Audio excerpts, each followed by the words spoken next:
Folks, we're going to start this Clown Cave tour off right. We're going to start with my NES game collection. I am going to be taking a look at these one by one, sharing my memories of them, how I came across them, where I got them, all that shit. Every single one of these games has a story, and I actually lost count of how many that I have these days, so maybe I'll run a little counter deal at the end of this video, and we'll see how many NES games I actually own, and the number keeps climbing. So, of course, got to start out with Super Mario Brothers Duck Hunt Combo cartridge. This is what came standard with every NES that was released with the NES Action Set, is what it was called. That was the bundle. And this isn't my original copy, no. Fortunately, it's my only copy. A lot of folks that I know who collect NES games actually have tons and tons and tons of copies of Super Mario Bros. And Duck Hunt. Some people even make fucking flasks out of them. It's pretty funny. But we'll go ahead and move on to the next title. This one holds a special place in my heart. I get a lot of flack from the community for liking it so much, but yeah, here it is. Metal Gear. Now this is the one released by Ultra Games. As far as I know, Hideo Kojima had absolutely nothing to do with this version of Metal Gear. However, I played the hell out of it. I enjoyed it. It's not the perfect game, okay? I mean, there's aspects of it where you have to go through doors, you have to select the cards. That is very annoying, and I guess it gets much worse than Snake's Revenge, which I just fucking got rid of about a month ago. But yeah, Metal Gear, been playing it since I was about 9 or 10. I love it. I don't give a shit what anybody else think about it. I fucking enjoy it. I will get around to checking out the MSX version because everybody keeps telling me that's the superior version, but we'll see. What we got next here? Oh yeah, I just got done beating this about a week ago. Castlevania 2 Simon's Quest. One of my all-time favorite games. I ended up renting this from this place called Great American Video, which happens to be here in Idaho. And they got shut down, but I do remember going in there and just perusing all the NES games, and just my mouth would start watering. I came across Simon's Quest, had no idea what the hell I was doing, got lost very quickly. Then I checked out the requisite Nintendo Power, you know, the issue where Simon is holding Dracula's head. Started studying the maps, just painstakingly studying absolutely every detail of this game, and I cannot recommend it enough for folks who like exploration in their Castlevania games. This is where it all started. It's not perfect by any means, but insanely fun to play. Highly recommend checking it out. What's next? Oh yeah, this one's kind of sad to look at. You know, I got the fucking cartridge in there and everything, which is in great shape, but somebody took the box, totally butchered it. Batman for NES. See, look what they did. They took the cover and they cut it up and they put it inside these generic blue cases. Like, what the fuck's going on? Let's get it out of there. See, the label's in great shape. You know, Sunsoft had their shit going on. And this is an amazing game. Emitron ended up calling out the community. I believe it was the Fist of Fury Challenge. That was 2015. I recommend checking that out. That started another whole deal of people doing their own little palette swap challenges and everything else. And I believe he's got a playlist going on over on his channel. I'm not sure. But that's Wrong with a View. That was an excellent challenge. And one of the first games that I ever played when I got my NES. My mom used to rent video games for me and my brother every weekend, I believe. That's how I came across Adventures of Lolo and other titles like that. Batman was one of them. Music absolutely just blew me away. Oh yeah, this one. Okay, next game I'm going to be talking about is one that I came across by accident. I seen it in one of my local haunts. This is Section Z. Now what Section Z is, it's kind of like a shoot 'em up, but it's different in that it's kind of like maze style, so it's not linear at all, and you have to navigate through this almost like maze-like atmosphere in order to get your find your way out. So say you're in Section 1, you need to get to the next section, you might wind up in Section 3, but if you take a wrong turn, you might wind up back in Section 1. And it actually has really kick-ass music. And I put about 30 minutes into this, and I enjoyed every second of it. Highly recommend checking this one out. If anything, for the music. It's fucking cool. Alright. Oh! Okay.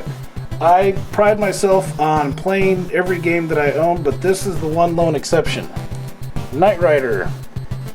Now, from what I've seen in playthroughs and everything, it looks pretty amazing. I haven't checked it out yet at all. I did watch a couple of YouTubers, I believe Nintendo Guide. I watched some on that. It looked pretty awesome. I believe there might have been an arcade release for this. I'm not sure. I might be getting my shit confused with Spy Hunter. But look at that. Acclaim. Remember Acclaim? Yeah, they made some of my favorite fucking games. Their marketing may be shit, but they actually made some pretty decent games back in the day. And what else do we have? Oh! Another one of my childhood favorites. Rygar. Fucking Rygar. Now, this game differs. This release for NES was actually much different than its arcade version. Now, the arcade version, I tried to play through that thing, and I'm not even sure it has an ending. It went on and on and on and on and on forever, and I played it for like fucking 2 hours, and I still didn't get to the ending. But this one here, it's got more of an exploration aspect. It's not timed. There are like 4 or 5 different boss fights you can get into, and in some spots it doesn't feel like it's been completed, or maybe it was rushed or whatever, especially like the end castle deal. But I still recommend checking this one out at least one time, because I had a blast playing it, and anyone who's into exploration and RPG elements would enjoy it as well. Oh ho ho, here we go. Childhood favorite right here, folks, and everyone's going to know why here in a second. Slalom. Slalom was actually the first rare game that was released on the NES, and it was fun. I mean, you're basically, you have these courses that you got to go down, and you're fucking hauling ass. You're a skier, and you got to get to the goal before time runs out. And even funnier is that when you try to go fast and you're leaning forward, your skier has like this big giant red ass, just like a baboon. It fucking always cracks me up every time I see it. I still laugh my ass off to this day.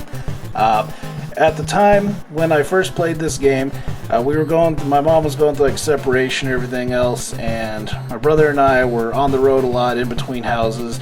This is one of the few games that actually survived. I love Slalom. It's got a special place in my heart. Amazing music. Check it out at least one time. Okay, what else do we have here? Oh, everyone's gonna know this one. Final Fantasy.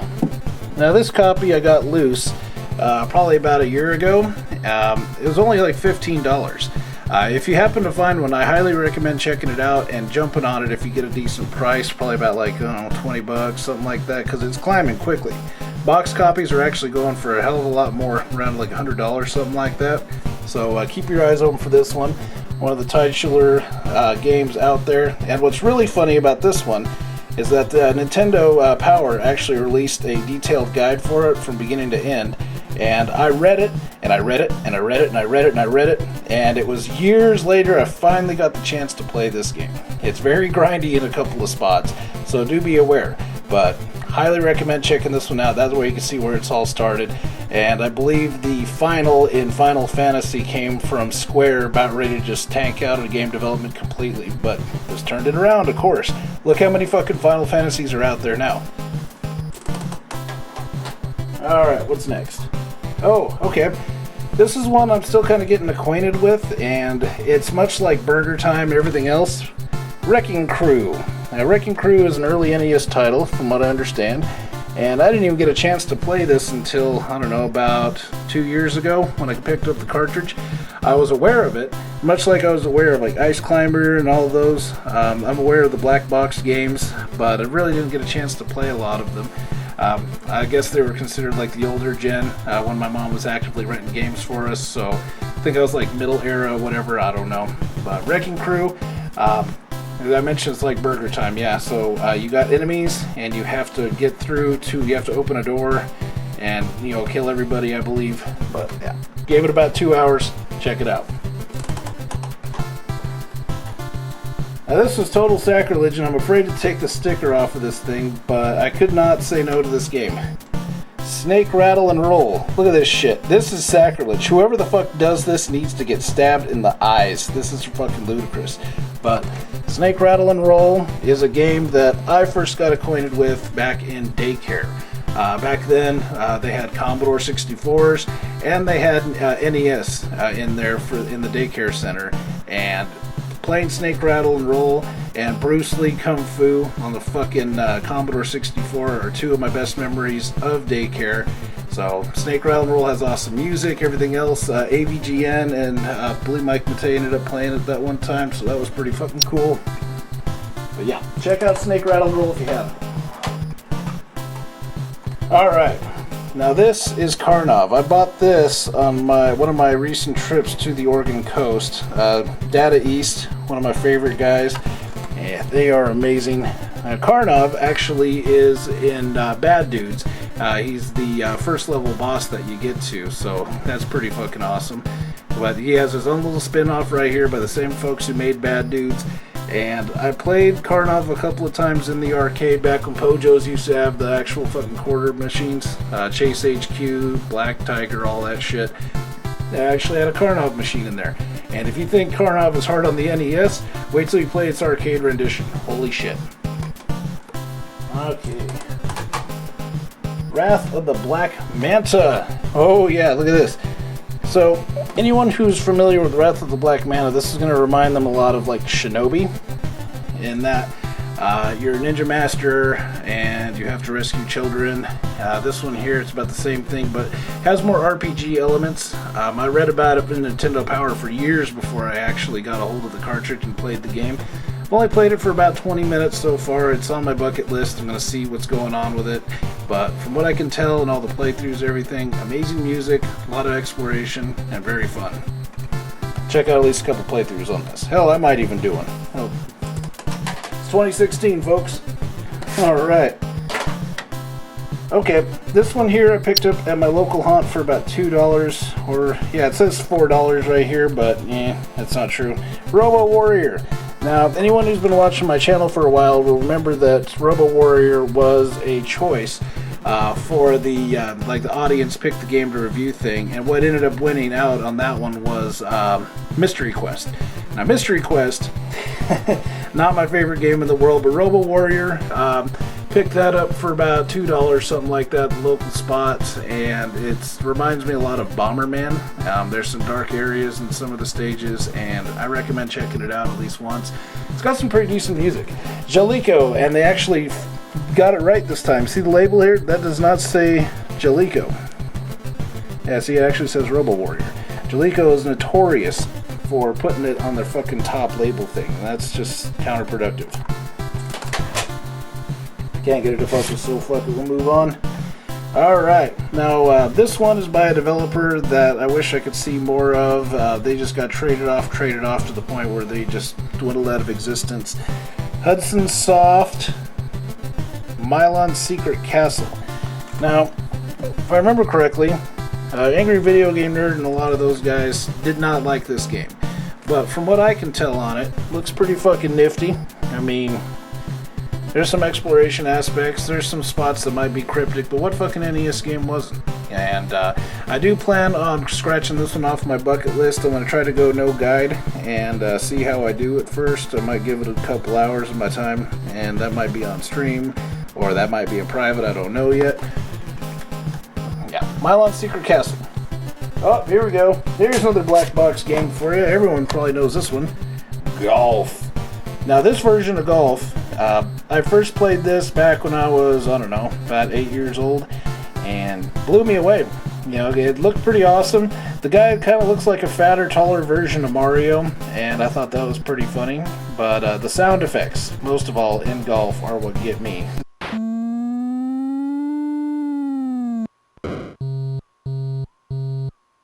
It's like when you land in the fucking sand trap. So yeah, black box game, Golf, check it out at least one time. Alright, okay, this is one of my favorite arcade games, and HAL Labs actually put this one out. They developed it for the NES. Joust. Now, I didn't get the chance to play the arcade version of Joust until just very recently, back when I was building my arcade cabinet. But this one here, this version is actually pretty decent. It's very touch responsive, and you know, there's other versions out there of Joust that translate really well to other systems, especially like Atari 2600 version. The touch is very much a key point of gameplay, and if it's not on point, then you might as well not play it at all. But yes, This version of Joust is pretty awesome, as a decent intro track. And I'll play the fucking shit out of it. Okay, here's another black box game. I didn't know that I had so many of these, but Pinball. Now this is another game that I was introduced to back in daycare. They had their stack, and this was one of the games that they had.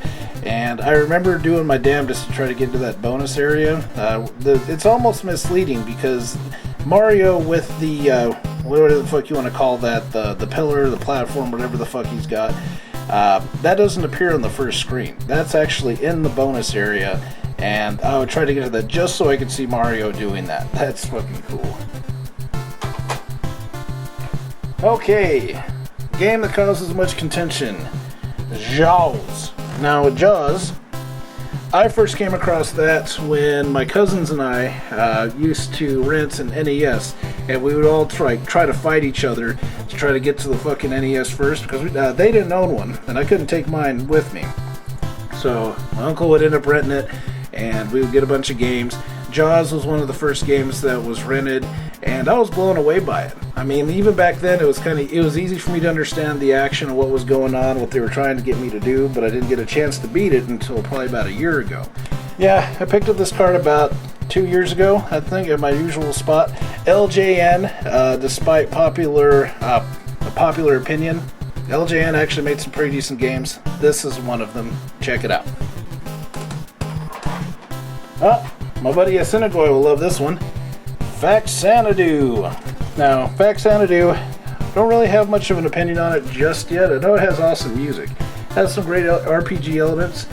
Picked it up about a year ago. Matter of fact, confirm any of this shit, check out my Twitter feed. I share pretty much everything that I buy. But, yeah, this one right here, it looks pretty interesting. I can't wait to check it out some more. I think I got to the base of the tree, started getting my ass handed to me, and I just said, fuck it, I'm going to check it out later. I believe it uses a password system, if I remember correctly. It's not battery backed up. But hell, we'll find out in our research later on after this video. Faxanadu, and the label's in pretty good, decent shape. I think I paid about $5 for it. Not bad. Okay, now my buddy Travis Sywall, he's someone I've known for a while, and him and I have been talking about this one a little bit. Dragon Warrior. I believe Dragon Warrior ended up going off to become like Dragon Quest, and you see that shit on Steam, I believe. I see him playing it every now and then. But Dragon Warrior, this is the very first one. I think I scored this for about $15. This is a little more higher end of what I'd pay. But yeah, pretty fucking awesome. It's slow paced, and I believe it's kind of like with Final Fantasy. You know, the battle system, everything else, they were still trying to work out the bugs and try to figure out what direction they were going to go. So Dragon Warrior, I recommend checking this out. If anything, it helps guys like me who have trouble with patience. So yeah, check out Dragon Warrior. Has some pretty decent music too, some quirky enemies and bosses and such. Alright, now I just picked this one up by another one of my favorite publishers slash developers, Vic Tokai Clash of Demon Head. Now, I've read up on this game, and it looks pretty fucking cool. I've seen other people play it, but I myself have not really given it much time. I do like the map aspect that it has, where you can like move around and pick which path you want to take. I believe there's like an optimal path you can take, whatever, but yeah, Clash of Demon Head. Can't wait to check it out some more. Alright, this is the Mario that basically sold me on Nintendo. Super Mario Bros. 2. Now, the community is more or less split on what the real Super Mario Bros. 2 is, but you gotta take it back to like 88 and whatever. There was no other Mario 2 besides this one. And this is the one that people were absolutely beating the shit out of each other to get a hold of. I think I paid about $5 for this. This is another one I believe I scored at my local spot. I don't believe I got it on an Oregon trip or anything like that. I do hit the coast every other year, so it's pretty nifty. I get to go out there and swap stories with that and remember which games that I purchased. But yeah, Super Mario Bros. 2, check it out. I believe it's on the eShop, and it still sells like hotcakes. I don't give a fuck what Japan calls it. Super Mario Bros. 2 USA. Alright, now this one is one that I covered in a previous video for Take Another Look, and it's one of my favorite titles. I try to blast through it at least once a year. Metroid!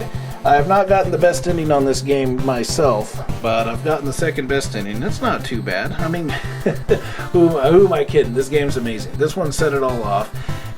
Music's great, atmospheric. There's just not much you can really say bad about Metroid at all. Some folks may, oh, it's dated, it looks like shit. But to me, this is an amazing game. Yeah, you can't go wrong with Metroid. If you haven't played this, you're living in a fucking cave. Alright. Now this one is one that I have very strong feelings about because it just has absolutely bomb-ass amazing music. Blaster Master. And the label's in pretty decent shape. I picked this one up for about $5. It's not too uncommon, so if you have not purchased this game, I recommend doing so. Amazing music. I still haven't beaten it myself. I think I've gotten to like stage 3 or whatever, and that's about where I get stuck. I just start getting my ass handed to me, and I don't know what to do. I just get lost. But hey, you know, I may give it a shot someday. Try fucking 4 or 5 hours, say fuck it, and just see how far I can get. See if I can get past it. Sunsoft, once again, to the rescue. Made some amazing games during the NES era. Alright, I picked this one up at a discount because the label's all tore to shit, but it's Ninja Gaiden 2. Now, despite what the label looks like, the game itself plays very well. I make it a priority to take apart every game that I buy and clean them, and I pulled this one apart, and it was absolutely flawless. There was like zero dirt on it. So the contacts and everything on it are amazing. It gave me zero shit when I fired it up the first time, but because labels tore up, a game that would normally run about $10 to $15 only cost me about $2. So that's fucking awesome. Alright, next up, we got one of the most effective games ever made. Yeah, this one also set apart another franchise, Legend of Zelda. Now, from what I read about Legend of Zelda, is that this is during a time when the CEOs and the developers would work close to each other and put games out, collaborate, everything else. That's the way that I remember games being developed as and reading up on it, and that's the shit that I truly miss. But Legend of Zelda totally set it off. The exploration aspect, it might have been super cryptic in a few spots, but hey, that music and that fucking item finding, fucking kudos. I recommend you Legend of Zelda. I finally beat the fucking second quest probably about a year ago, and I couldn't be more proud of myself. Alright, my buddy Steven Eider. This is one that him and I have talked about multiple times. He even watched me stream it. Amagon! Yeah, some folks will be like, oh, Amagon sucks. You know, it is buggy. I'll give you that. It's not, it doesn't have a completed feel. It feels like it's imbalanced in a few spots, but it almost becomes a challenge in and of itself to figure out when it's doing that and then just try to tank through before you get to that point. So if you haven't checked it, check it out at least once. The music and everything will fucking cheer you up. I guarantee it. It's really fun. Always lifts my spirits anyway. There's a challenge that's still kind of more or less going on out there in the community for this game. This is Kirby's Adventure. Some dickhead wrote on it in Sharpie, but picked this one up for about $3, so that's not too bad. And I was under the false impression that the NES version was the first one. No, I believe Kirby had a title that came out on Game Boy before it went to NES, which was kind of unheard of back then. But hey, you know, they pulled it off, and I still haven't played the Game Boy version of this one, so hey, that is on my bucket list as well. Kirby's Adventure. Puff Puff Pass Challenge. I believe that was Benevolent Dickness and Lost from Found Gaming ended up doing that one. But I'm going to be getting in there myself at some point. Okay. Now this one is another game that's on my bucket list. Broderbun put this, the NES version of this one out. Legacy of the Wizard. Now Legacy of the Wizard is insanely convoluted. You have like 4 or 5 characters you have to choose between. You need to use all of them. It's not like you can pick one and then you're good to go. No, you have to use every single one of them in order to progress. There's pits that you can fall down that end in spikes. It doesn't feel complete in a lot of ways, but I am dedicated to finishing this game without a guide at some point in my life. Before I'm dead, I will do it, and hopefully I'll record it. Hopefully I'll have the hindsight, you know, record that shit. But yeah, there's that. Okay, this is the game that introduced me to Benevolent Dickness. Rocket Ranger. Now, Rocket Ranger, I came across this one almost by accident. Stepmom worked in a pawn shop, and she'd get a hold of games, and she'd bring them home and everything else, and we'd check them out. Rocket Ranger was one of those games, and I absolutely fell in love with it. This is not the original copy that I owned. I had to rebuy it. Lost a lot of my shit through various moves, everything else, but Rocket Ranger fucking rules, and this version is actually watered down a lot from its computer version. I think it was like on the Tandy MSX or one of those, but yeah, that one actually was Nazis, and this one here, it isn't Nazis, it's the Lutonians, you know, from Planet Lutonia or whatever, but still the same concept. It's a lot like Rocketeer, but pretty well executed if you ask me. Alright, next up is a game that I have not really given a lot of time to, but it is also on my bucket list. The other thing you're probably gathering at this point is, yeah, my backlog's pretty insane. But this is Star Tropics 2, Zoda's Revenge. Now, I've seen a few of my buddies play this. Looks pretty badass. But I myself have not given this game more than 5 minutes of my time, and I plan on changing that. I do recall that there was like a... It isn't just the 4 directions, no, like the cardinal directions. You can actually move in diagonals now, so it's an 8-direction joystick thing, and actually pretty nifty.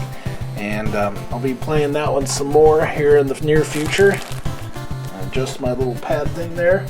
Let's see what the fuck I'm doing. Alright, this game actually has some of the most amazing music that I've ever heard, and also the most unique gameplay. Solar Jetman. Now, when I was asking my community members about Solar Jetman, you know, see if it was something I should get, I got a resounding yes. Now, this one was also put out by Rare. You know, you'll see the Trade West up there at the top. I don't know what their relationship was, but yeah, Rare totally developed this. It's like a space exploration, you know, retrieval and salvage game, and it's pretty fucking awesome. It's got some little shmup elements and... yeah, like, I don't know what else you'd call that, like action elements. It's a very unique game. I can't recommend it enough, but there's that. Okay, game that started it all. My fellow Retroholics will totally agree with me on this. Star Tropics is absolutely amazing. I actually own it, and I'm very proud of it. I've watched both Buried on Mars and Kevin over there, Buried on Mars, and Replayability play through this game, and I cannot wait to throw my hat in the ring and give it a shot myself. It's going to be fucking amazing when I finally beat this game. I think I've gotten to about the 2nd or 3rd dungeon, and yeah, I'm just getting my ass handed to me, so we're going to be fixing that here momentarily. But Star Tropics, funny enough, is not a game that I grew up with. I ended up getting a hold of this game a few years back and absolutely fell in love with it, so I'm very late to the party, but Star Tropics will always be awesome in my book. I'm just glad that I discovered it sooner than, well, later rather than never. Okay, I finally got the opportunity to beat this about, I don't know, 7-8 months ago. Castlevania, the very first one. First time I came across this game was when I first discovered NES. It was around like 8 years old, 9 years old, something like that. But yeah, Castlevania is absolutely amazing. I'm sure there's a lot of folks out there who've tried it out by now, but if you have not, get your ass in gear, because this is where it all started. You may not see another Castlevania again. Konami has got some weird shit going on, and you may never see one again, so why not go back in time and try to pretend like it's all fresh again? Because anyone knows me very well, I'm a big Konami fanboy from way back. They had some of the most amazing developers and games just coming out all over the place, and I can't recommend Castlevania enough. Even if you have to get on the fucking eShop, get on that shit. Uh-oh, Game-a-lanch. You could throw a fucking NES game out the fucking out of an airplane 2 miles in the sky and it bounce off the earth, and it would still work the next day. It's pretty awesome. Alright, this one I am still working on trying to beat. I'm on the second to last stage, Ghosts and Goblins. Now what's really interesting about this, it says Capcom there at the top, and they did release the, they did develop the arcade version. But Benevolent Dickness did to let me know that yes, some other company ended up porting this over to the NES, and it is buggy in a couple of spots. It's weird. I'm not sure if those bugs exist in the arcade version, because I frankly get my ass handed to me by stage 2. I can't get to like the 5th stage, 6th stage on that one, but I'll find out eventually. If you keep fucking plugging away. The Ghosts and Goblins definitely set the tone for difficult NES games. This is what they mean when they say NES difficult. Alright, here's one that my mom rented for me way back. Bugs Bunny's Birthday Blowout. Fun game, and played it when I was around, 8 or 9. Again, that was a very big era of my life right there. That was fucking sweet. Oh man, just thinking about it. But yeah, all those games I was playing. Bugs Bunny Birthday Blowout has some pretty awesome music. I'd always get stuck on that one part with the seesaw. I didn't realize you had to hit the other end with your hammer. You go flying up into the sky. No, I would fucking just, I don't know what to do, and I'll get frustrated. And I can finally get to like third stage on this one. I could probably beat the damn thing if I actually sat down and tried. But yeah, Bugs Bunny Birthday Blowout. Check that one out. Okay, Codename Viper. This is the next one. That's Capcom as well. Codename Viper is a lot like Rolling Thunder, which is by Namco. It's basically the same game. In this one, you go into doors, you get bullets, everything else. You shoot guys, you're a spy, and that's about all I really know about it. I think I've put about 20 minutes into it, so I need to get on that. It's on my bucket list. My backlog. The fucking backlog is real, guys. And I picked that one up from my local store. Nothing really fancy going on there, as well as this one. Hide-Lied. Now, Hide-Lied I picked up for about 99 cents. And it's because a lot of folks, think the game sucks, everything else. It might. I don't know. I know that it has a unique control scheme. I'm not sure if I'll be able to master it or not. But yeah, Hide-Lied looks pretty awesome. It has like an over-top view. It reminds me a lot of what you were seeing back in the Commodore 64 days with Wizard's Crown, shit like that. Yeah, check out Hide-Lied. If not, just for the lulz, right? Okay. Now, when somebody asks me what's a good shmup for NES, this is one that I'm always going to tell them. And apparently Nathan Elliott will tell you that too. He's right there. Dragon Spirit. Now, Dragon Spirit has some of the most amazing music I've ever heard, which is a big part of a shmup. It does have some pretty decent action spots in it. It does have some other spots where it's like a child. It has a story where father ends up getting sick. There was a game that came before this. This is more or less like a sequel. I couldn't even tell you what the fuck the original game was. But Dragon Spirit. First played this when I was about 10, and it's amazing. So it's definitely one from my childhood. Was not late to the party on this one. Unlike the one that's coming up now. Adventures of Dino Ricky. Now, with Dino Ricky, this one, I seen my buddy Benevolent Dickness was playing it, and he was getting frustrated and everything else, and it was getting tossed around the community there for about a month, so I went out and picked up a copy myself. I couldn't go wrong with Hudson Soft. That's what my mentality was. But yeah, I didn't even know this thing existed until about a year ago, so I'm just glad that I got the opportunity. I'll be giving this one some more. It's like an auto-scroller shooter type thing. It's really weird. Okay, now another one by Hudson Soft. Zexus. Now, this is another game I didn't know about until, about a year ago. I watched that episode where Mike Matei was reviewing like odd NES games, and Zexus came on the screen. And I looked at it, and I'm like, hey, that looks pretty fucking badass. Great music, there's some exploration, some item finding, things like that. But again, totally missed the party on this one when I was a child. I didn't even see it in the stores. They probably couldn't even pronounce it, so they probably just skipped it when they were going through what games to order. But, hindsight's always 20/20. I wish I could have been there to score some of those games at rock bottom prices when they were all shutting down the video stores. My area used to have like 3 of them, and they had fucking NES games, SNES games, PlayStation 1. Oh, fuck. I wish I would have got on that soon. Alright, here's another game that I reviewed way back. One of the first games I reviewed when I started doing them. Rescue the Embassy Mission. I bought this for about $2. You can tell I still got some sticker residue to remove. But this one is a port of a computer game called Hostages. Way early. Basically, you run a special forces team that needs to go into this building and you need to kill all the terrorists, everything else. So yeah, pretty fucking awesome. It's got some decent music. It's got various action elements. You gotta storm into a building, you gotta snipe people, you gotta get past spotlights without getting shot up. But lot of action in this one. Check it out. Not sure it's on eShop, so you're better off probably just getting a physical copy of it. Okay, this is one that I need to get better at. Tetris. This is probably the second NES game that I've ever played, and I fell in love with it. Some folks say that the arcade version is the superior version, but for me, I absolutely fell in love with the music in this one. Everything else sounds subpar in my book. The NES version has some of the most awesome music that I've ever heard, and it says, "From Russia with fun." And the developer, I can't even pronounce his name, but I'm pretty sure you had no idea that he was changing the world with this game right here. Now, the Game Boy version of this is what got a lot of parents and grown-ups to actually get a Game Boy for themselves. And if you think I'm playing, I used to work in the kitchen 2 years ago with this crusty old lady. She was about 60 years old, whatever. And she had a Game Boy.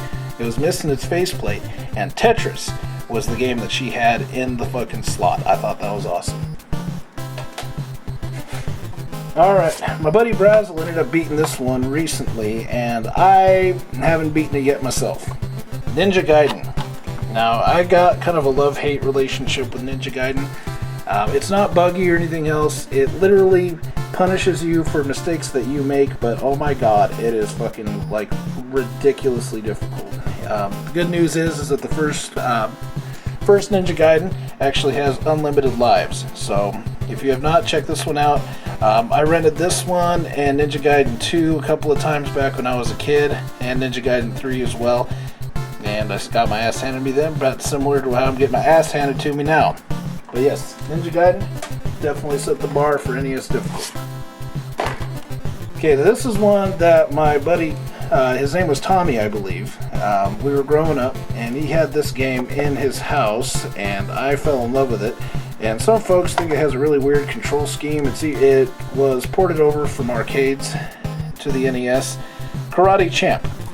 Now get back to the version that was in the arcades.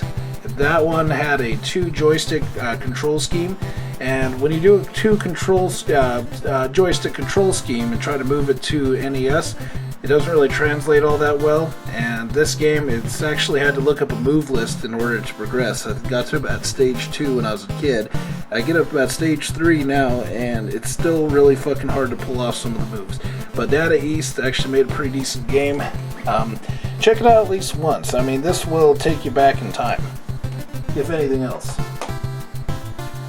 Alright, I bought this on another recent trip to the Oregon coast. I think it was either last year or a couple of years back. But 8 Eyes. My buddy Steven Eider, I was kind of trolling him on that one day. And when I first met him on Twitter, it was about 3-4 years ago by now, and he was talking about 8 Eyes. And he was like, "Oh, 8 Eyes sucks." So I'm like, 8 Eyes. I kept it in the back of my head. And 8 Eyes, and I finally found it. And I'm like, "Oh, Steven!" And I showed him fucking 8 Eyes. Like, "Oh, great." And he said it's like Castlevania. I don't think it's anything like Castlevania. There's like a stage select thing where you have stages you can select from, but there's an optimal pattern that you can follow, or not, you get trapped. And it's really easy to get your ass kicked. The combat system feels broken to me, but I don't know. I might check it out some more, see if I change my opinion on it. Okay, this is a game that I play at least once every December, and I don't know why, but Dragon's Lair for the NES. Now, this is the one that is notoriously broken. It's been lambasted by about every reviewer you can find. To its benefit, though, it has pretty decent graphics for the NES, but that's about all it has going for it. There's a super duper big delay in the jump. You have to press B to jump and A to throw like endless knives, everything else. And I get to that spot in the basement. It kind of looks like blue walls with wood trim. And there's like this tornado thing that you have to ride up. I cannot master that, and that's where I'm currently stuck. But I refuse to get any help. I haven't checked this out when I was a child. I first got a hold of this game about 5-6 years ago at my local spot, and I don't have no regrets. I'll play the shit out of it. Okay, this is the one that took the community by storm in the beginning part of 2015. The Red Swayze Challenge, played on Teenage Mutant Ninja Turtles. Now, this is a game that a lot of folks didn't, they forgot that they had in their collection or whatever, but this is probably about the third game I've ever played for the NES. My mom put it on layaway for like 2 or 3 months when I was a kid, and my brother and I were just waiting. and waiting and waiting and waiting, and then finally she brought it home and we put it in, and we didn't know what a fucking hard game was or anything. We weren't bitching about it. We played the fucking piss out of Teenage Mutant Ninja Turtles. It didn't matter that none of the enemies and everything came from the fucking, the cartoon or not. We fucking loved it. And what the fuck? I mean, every turtle on here is wearing red. That's straight out of the comics from what I understand, but we didn't care. Teenage Mutant Ninja Turtles, motherfucker. It was awesome. Played at least one time. Alright. Here's one I came across as a child as well, about 9-10 years old. It's really fun when you do co-op with it. This is Kung Fu Heroes. Now, I did play this one a while back. I believe it was during the stream. And it's put out by Culture Brain, who I'd never heard of before. But, yeah. Kung Fu Heroes is, you have to beat up a certain amount of enemies on screen, and then the door opens and you can progress. There's boss characters that are huge, and it's got some pretty decent music too, and there's even bonus stages. So lots of benefits to be had. Okay, here's another one that's on my bucket list, complete without a guide. Goonies 2. Now, I don't know what the fuck they mean by Goonies 2, honestly. I did not research it before this video, but Goonies 2 is a game that I saw it. I never rented it, and finally I ended up buying it. I seen it for $5 at my local spot, couldn't say no, and I played it for about an hour, and I got my ass lost and handed to me. So, yeah. We're going to be finding out a little bit more about this game, but there's a heavy exploration aspect, item finding. It's got some action elements. I think it has even some RPG elements. Can't remember. It's been about a year. Okay, Swords and Serpents is the next one. Now this one, also Acclaim. I believe this one is kind of in the tune of Wizards and Warriors, which I actually played Wizards and Warriors X on the Game Boy, one of my favorite games. I believe that's what it is. I don't know. I think I've given it about 5 minutes of my time. It might be a first-person thing. I might be getting my shit crossed up. But yep, Swords and Serpents, can't even recommend it. It's so far down on my backlog, it's almost not even existent. But this one is one I watched my buddy Emitron play, RC Pro Am. This is an amazing game. It has some awesome music, action. You can pick up power-ups, everything else. Absolutely amazing game.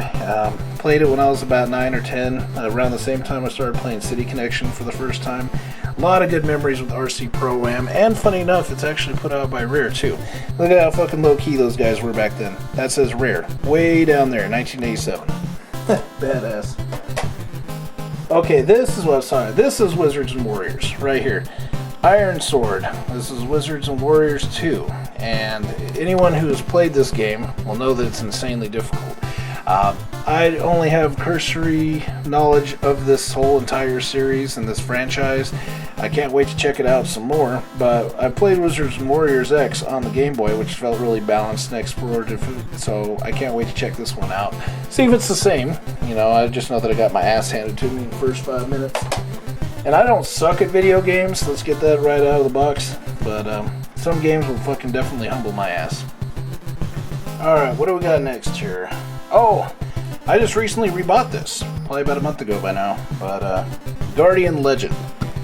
Now, Guardian Legend, it definitely has some shmup elements. The first time you start up the game, you're going to be in outer space, and you're flying fucking fast through outer space, trying to land into this planet, or this command center or something, I don't know, but end up getting in there, and then all of a sudden you're playing something kind of like top-down Blaster Master with amazing music, a lot of exploration, item finding, everything else. So yeah, community eats this game up. First played it when I was about 10, and I liked it. Wouldn't say that I fell in love with it, but I'm quickly getting there. Alright, this is one in the original trilogy that I have not beaten yet. Castlevania 3, Dracula's Curse. Now what also makes this unique is that I have not played this Castlevania until about a couple of years ago. I finally ended up buying a copy before it got too crazy. I think I ended up paying about $20 for it at my local spot. I couldn't say no. I had to get it. So there it is. Dracula's Curse. Yeah, there's like character swapping, everything else like that, and it's pretty fucking cool. Grant the Nasty. The Nasty.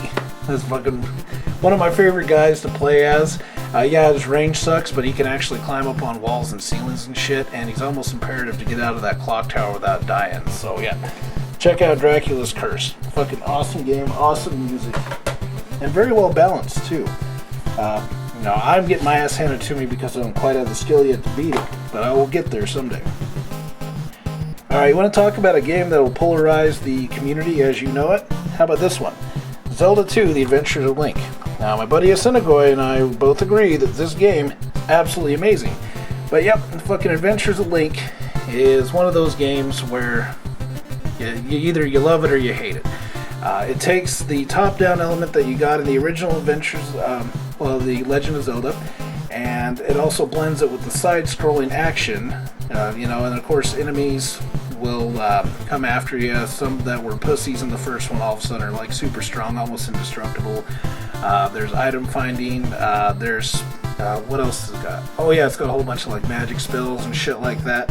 And it's pretty epic boss battles too. I'd recommend checking that one out. Alright, now this one I played on stream when I was just way messed up. Mike Tyson's Punch-Out!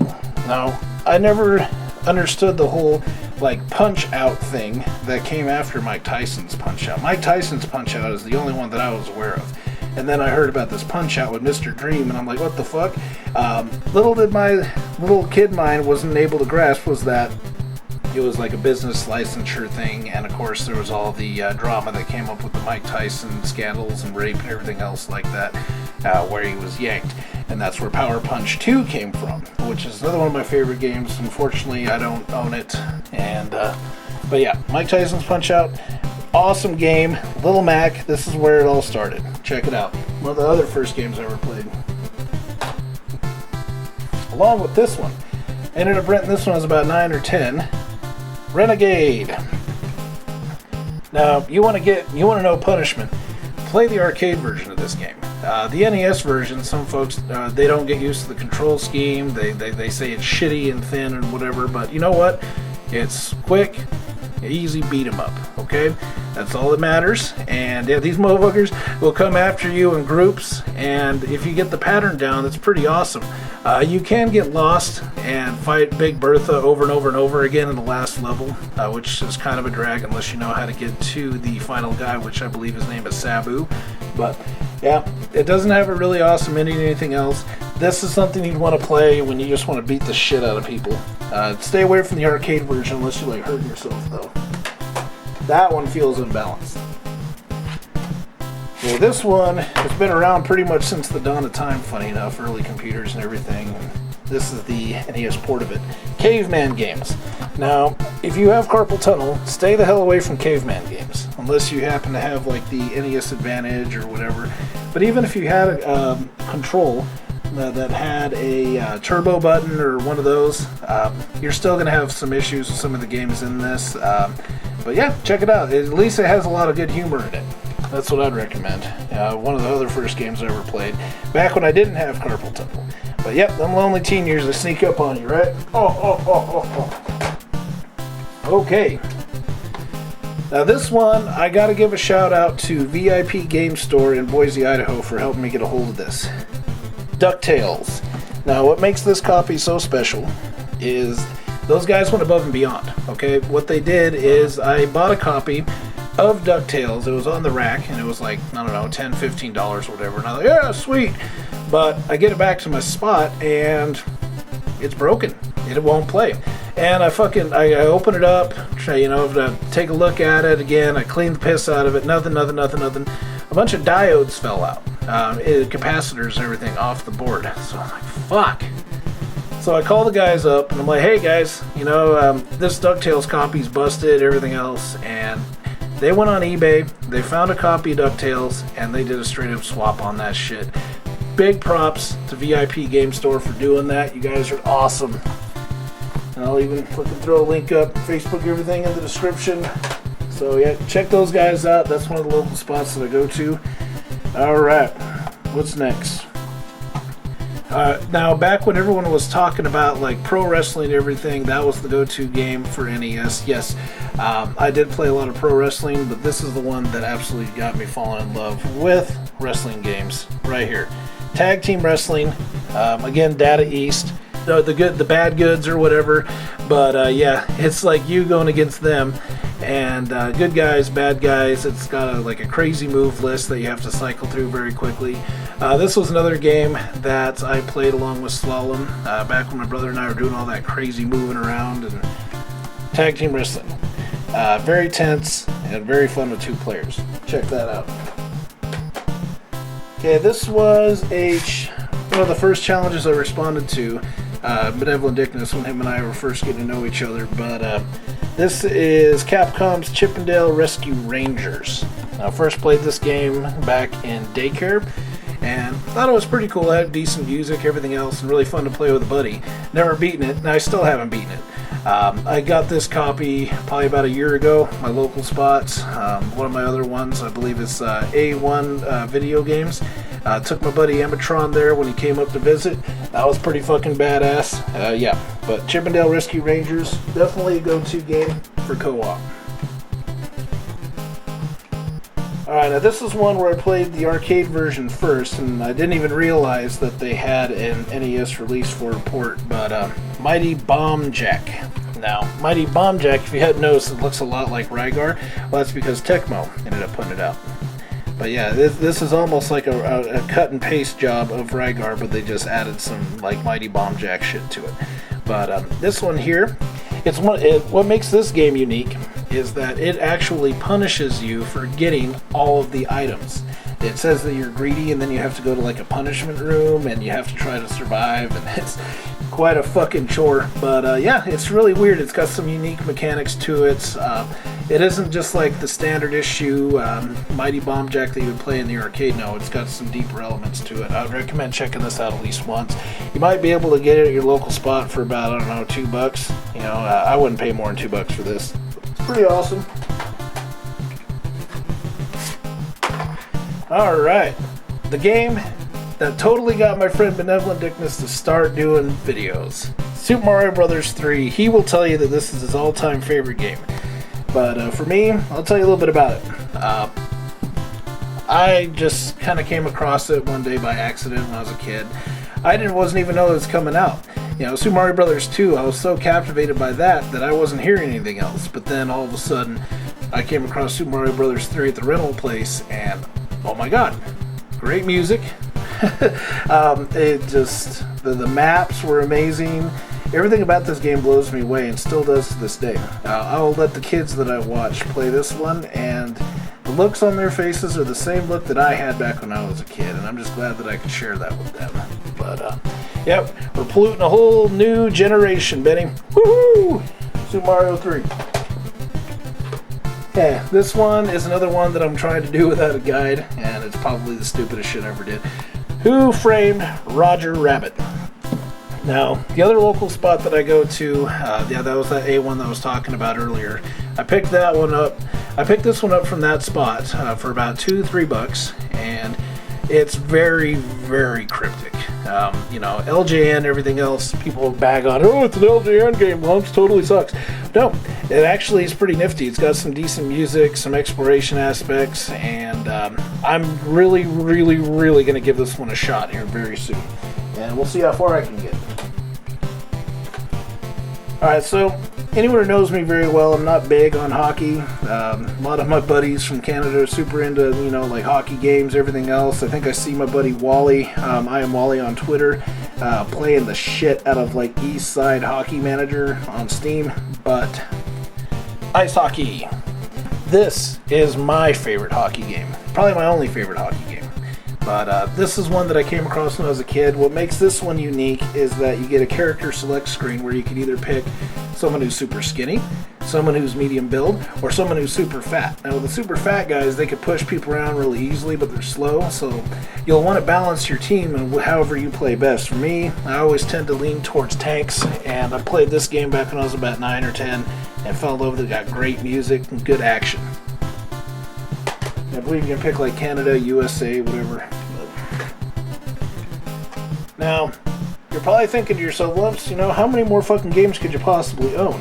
I'm getting down to the end of my stack here. You're probably hearing one of my favorite tracks from Skate or Die in the background as we speak. But unfortunately, I do not own it. I'm working on getting it myself. I got the next best thing though. 720. Now, about 9 or 10, issues, everything else. I used to go to my stepdad's parents' house. I don't even know what the fuck you'd call them. But they had a stack of NES games in there, and I was about 9 or 10 at the time, and 720 was one of them. And I love 720.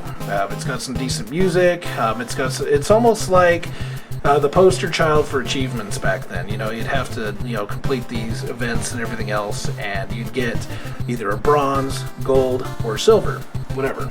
But yeah, decent game. It got good. I wouldn't say the graphics are good. It's almost like a child made them, but it's definitely got good music and good action. So no, fuck it. All right, so this is Rad Racer. Now, Rad Racer is another game that one of the first games I played. I believe it was Who Would Become My Stepbrother. He had a stack of NES games, and Rad Racer was one of them. And I didn't realize that that was 3D mode when you press select, and I thought that was like a night mode, so I'd do that on purpose, but then like after a while I started feeling like my eyes are hurting. But yeah, I didn't realize it's just good old-fashioned eye strain. But Rad Racer, awesome music, a lot of action, and if you have the old fucking blue and red glasses, play it in 3D mode. It's pretty awesome. Nintendo was innovating even back then. Alright, now I picked this one up because, I don't know, I like to hurt myself. Yonoid. Now, Yonoid is notorious in the community for being insanely difficult. Even if you get past the stage, then you gotta play like a fucking like bonus challenge deal that's crazy difficult. I think you gotta try to eat more pizza than the other guy. I'm not sure. I haven't quite figured it out just yet. But yeah, Yonoid, I didn't even know this thing existed until about a couple of years ago. I started hearing the community getting up in arms about it. Some people are saying it sucks, some people say it's good, some people say it was easy, some say it was difficult. I won't know. I've only given it about 10 minutes, so we'll try it again here very soon. Okay, getting down to the end of my stack here, got 2 more games left. Tiger Healy. Now, my first stepbrother, this was one of the games that he had, and I tried to play it. I fell in love with it. The graphics, everything else, I mean, they're feasible, but what matters most in Tiger Healy is action. There's a lot of stuff going on screen, got shit to shoot, everything else. It reminds me a lot of anything that you would play in an arcade. So if you're into shoot 'em ups, play this game. I haven't seen it with my own eyes, but there's speculation that the game never really ends. I'm not sure if that's true or not. I might try to play it for a couple hours or maybe read into it a little bit more, but yeah, as far as I know, the community is telling me this game does not have an end. We'll see. And last but not least, we have Dr. Mario. Now, Dr. Mario was one of the games that I used to rent a lot back when I was a kid. It was a multiple rental. I would pick it up, and then back during that era, I was playing shit like Gunsmoke, everything else, but Dr. Mario is one I continuously go back to. You just have to match up, destroy the monsters. Everyone knows Dr. Mario. It's been ported to about every system, eShop you can imagine. But yeah, first, I think this was probably about the 10th game that I ever played. That was a sweet era between 8 and 10. I was playing a shitload of NES games, and a lot of them I own now. Some I'm still in the hunt out for. So at this point, that is about every NES game that I own, and I will be putting up a counter here, and we'll see how many I actually do own. Of course, that number could change as soon as payday hits, because hey, I'm going to hit my local spots again. Well, I do want to thank you all very much for hanging out with me, sharing the memories I have, NES games, everything else. I will see you in part 2. Lumpz the Clown out.